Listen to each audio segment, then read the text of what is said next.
Bonjour et bienvenue dans cette mini-capsule sur le concept de masse. Donc, je passe dès maintenant à la présentation. Donc, qu'est-ce que la masse, hein? On peut des fois, à tort, le confondre avec le poids. Je ne vais pas rentrer dans les détails, mais là, on va s'attarder à savoir c'est quoi, justement, la masse d'un objet.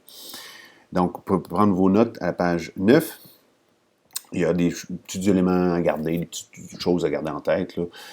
Donc, en français, le mot masse, hein, on peut l'identifier à un objet, mais là, c'est pas de ça qu'on parle du tout. J'ai fait allusion au concept de poids. Il va falloir faire attention. Souvent, on va dire combien tu pèses, puis on va dire ton poids c'est. Les poids, ce sont malheureusement quelque chose qui, ben, vous le voyez à l'écran, là, c'est ça des poids.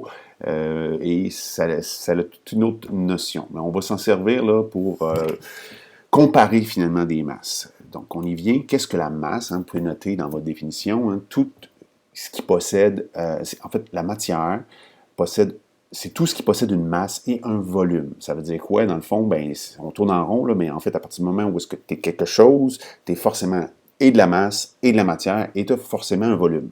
Donc, matière, c'est tout ce qu'il y a, là, je vous présente là, une galaxie, parce que quoi? Ben, à partir du moment où est-ce que vous voyez un nuage de poussière ou une étoile, ben, c'est de la masse et c'est un volume, hein, ça occupe un certain espace, et c'est ça de la masse. Hein? On va essayer de percevoir après, qu'est-ce que ça veut dire? Mais à partir du moment où est-ce qu'on voit quelque chose, presque, il s'agit de quelque chose qui a de la masse. Le seul endroit qui n'aurait pas de masse, dans ce cas-ci, avec l'image, ben, c'est entre les étoiles, ben, il peut y avoir du vide, finalement, pas une absence de masse. Donc, quantité de matière, ben, la quantité de matière, on peut la mesurer. Hein. Là, vous voyez des petites fioles avec des petites billes qu'on pourrait assimiler à des atomes. Donc, si on compare, hein, peu importe la fiole, on pourrait évaluer que probablement que la masse est plus grande dans la fiole du milieu. Donc, ça c'est une chose là, à noter aussi que la masse, ça ne change pas d'un endroit à l'autre, peu importe où est-ce qu'on va. Donc, si par exemple on prend la Terre et la Lune, peut-être que vous avez déjà vu ça, puis vous dites, ben oui, mais ça va paraître bizarre, mais justement, on va le remarquer de cette façon-là. La Terre, puisque c'est quelque chose, hein, c'est de la matière, donc ça possède une masse. Même chose pour la Lune, ça possède une masse. Ça correspond à l'ensemble des petits atomes qui constituent finalement chacun des deux astres. Mais si on prend un exemple, par exemple, de Tintin qui s'en irait sur la Lune, hein, Tintin, il est composé de matière, il est composé d'atomes, donc Tintin, on peut dénombrer finalement ces atomes et arriver à dire, ben, il possède une masse X. Ben, j'ai beau prendre Tintin puis l'amener sur la Lune, ben, il va avoir exactement la même quantité de masse, la quantité de matière rendue sur la Lune. Même si on peut le voir flotter, si on veut, en sautant, en faisant des grands sauts, sa masse n'a pas changé. Donc, instinctivement, là, vous êtes capable de me dire, là, par exemple, en regardant les deux véhicules qui sont là, lequel a la plus grande masse? Hein? C'est facile de dire, ben oui, celui qui a le plus grande masse, c'est le gros camion qui est là, puis la petite voiture, c'est une masse plus petite. Et vous avez raison. C'est pas toujours le plus gros qui a le plus de masse. Hein? Encore une fois, vous avez tous déjà pris un ballon de basket ou un ballon de plage. Lequel a le plus de masse? Ben, le ballon de basket est vous le sentez plus lourd dans vos mains. Donc, il y a plus de masse dans un ballon de basketball, même s'il est plus petit, donc son volume, son espace qu'il occupe est plus petit. Si on compare, par exemple, notre étoile, le Soleil, il est gigantesquement plus massif que la Terre. Donc, là, fiez-vous pas aux proportions. Là. La Terre, c'est un minuscule point, c'est beaucoup moins de matière, beaucoup moins de masse que le Soleil. Donc, peu importe l'objet qu'on vous donne, si on vous demande d'évaluer celle qui a le plus de masse, il faut se fier un petit peu à son instinct puis avoir des petits référents. Hein. Même si un chien, c'est souvent plus de masse qu'un chat, ben, si le chat est plus gros, ben, on va douter qu'il est plus lourd dans nos mains, donc il y a plus de matière. Référez-vous là, au concept d'atome, c'est pour ça que je vous dessine des petites boules. Si j'en compte plus, forcément, ça sera plus de masse. Je complète en fait avec vous vos notes de cours. Là. Donc, qu'est-ce que la masse? Hein? C'est la quantité de matière. Encore une fois, la matière, c'est quoi? C'est tout ce qui possède une masse et un volume. Donc, ça va être un dans l'autre, c'est imbriqué. Et là, si on présente là, la réalité, qui va être une surface, puis là, je fais référence à la capsule sur l'atome. Hein? Donc, la réalité, on ne peut pas voir les atomes, mais si on avait un microscope assez puissant pour aller voir ça, on verrait les fameuses petites billes, les fameux petits atomes. Et même on pourrait voir à l'intérieur des atomes, mais le plus petit morceau possible, ben, c'est quoi? C'est des atomes. Puis à l'intérieur, ben, il y a d'autres choses, on va voir ça plus tard. Les atomes, on avait présenté dans une capsule sur les atomes qu'il y en a toute une panoplie de sortes, en fait 118 sortes différentes, puis il y en a des plus petits que d'autres. Il y en a qui sont plus légers au final que d'autres. Hein. L'atome d'hydrogène, c'est celui qui est le moins lourd. Là, ici, on a le carbone, l'azote, l'oxygène, le fluor. Vous voyez que ça va en grossissant, ben, c'est parce que leur masse est plus grande aussi. Là. Donc, c'est des petites billes, puis ils ont des masses particulières. Donc, comment on fait pour mesurer la masse d'un objet sur la planète Terre? Puis, en fait, en général, on utilise une balance. Il y a différents types de balances, hein, la balance à plateau, la balance électronique, vous en avez peut-être à la maison, dans la cuisine, donc on peut mettre des objets, il y a un chiffre qui va s'afficher, puis il y a des unités pour indiquer finalement la masse de l'objet qu'on va mettre dessus. Il y a aussi une balance à fléau, et on va en reparler lors de la technique de mesurage là, pour savoir comment utiliser ces instruments-là. Donc, si je présente des objets assez typiques, hein, un gros bateau, hein, le Titanic, un éléphant, un moustique, une cellule, on est capable d'identifier, dans le fond, quelle serait la masse pour pouvoir comparer finalement ces objets-là. Le Titanic là, donne le chiffre environ 46 000 kg. Ça serait la masse de ce gros bateau-là fait en acier, super lourd, que personne n'est capable de lever. Un éléphant, même chose, c'est gigantesque, 5 000 kg. On pourrait dire aussi 5 tonnes, c'est la même chose.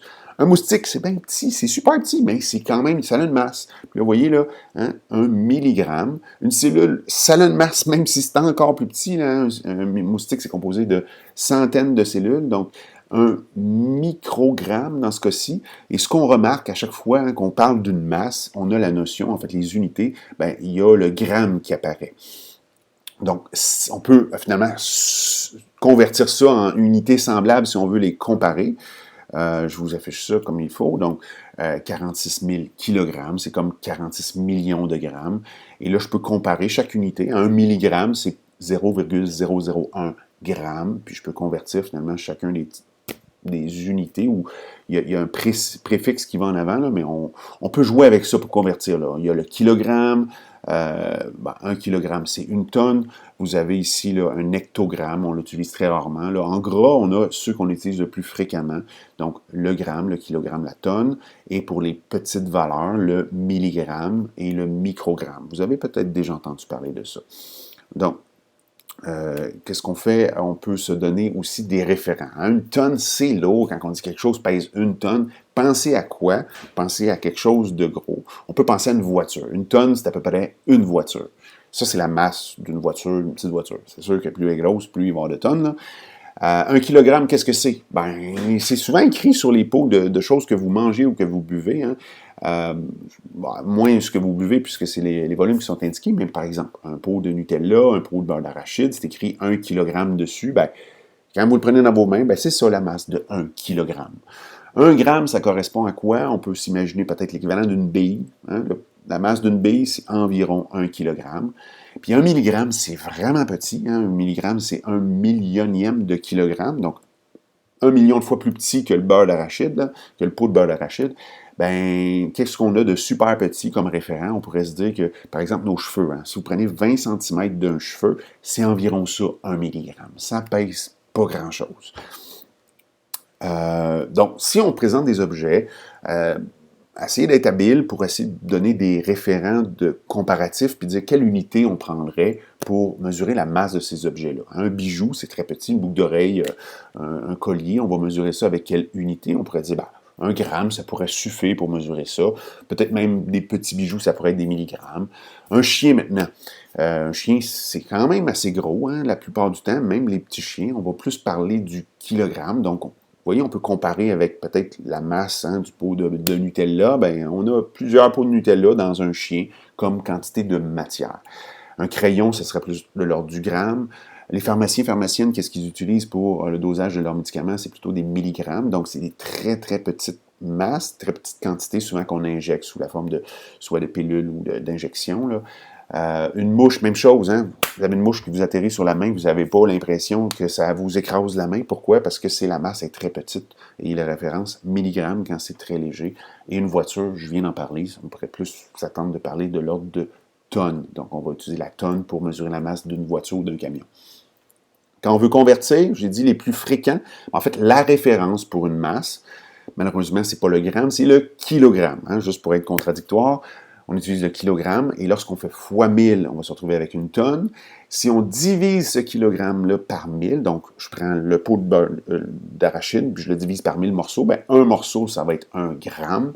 Puis si ce gramme-là, la bille de référence, si je la divise encore en 1000, ben ça va être 1 milligramme. Donc, on peut noter ça dans ces notes de cours, là. Tonnes, kilogrammes, grammes et milligrammes. Maintenant, à chaque fois qu'on retrouve de la matière, on la trouve essentiellement sous 3 états. Essentiellement, je dis bien. Donc, soit solide, liquide ou gazeuse. Vous avez des exemples. Hein, si je voyais ces petites billes-là, ces petits atomes-là, hein, ils seraient très organisés dans le cadre d'un solide, mais je pourrais évaluer qu'il y a un petit peu moins de billes ou un peu moins d'atomes dans ce bocal-là que dans l'autre ici. Donc, forcément, je vais avoir une masse un peu plus petite. Et dans le dernier, en bas, là je vais l'afficher pour vous, donc le dernier en bas, gazeux, il y a beaucoup moins d'atomes, donc la masse va être moins grande. Donc, quand je compte finalement les atomes, ça revient à ça, mesurer la masse.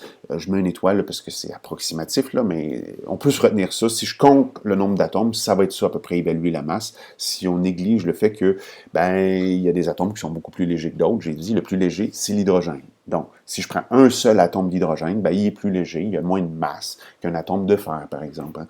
Mais si je compte le nombre d'atomes, là, on va se retrouver pas loin de l'équivalent de qu'est-ce que c'est que la masse. Je vous laisse avec une petite réflexion pour ne pas confondre le poids et la masse. Hein. Garfield en fait de très bonnes souvent parce qu'on parle du poids de ce petit animal qu'on aime tant. Et c'était tout sur cette capsule sur la masse. Masse, quantité de matière mesurable avec une balance.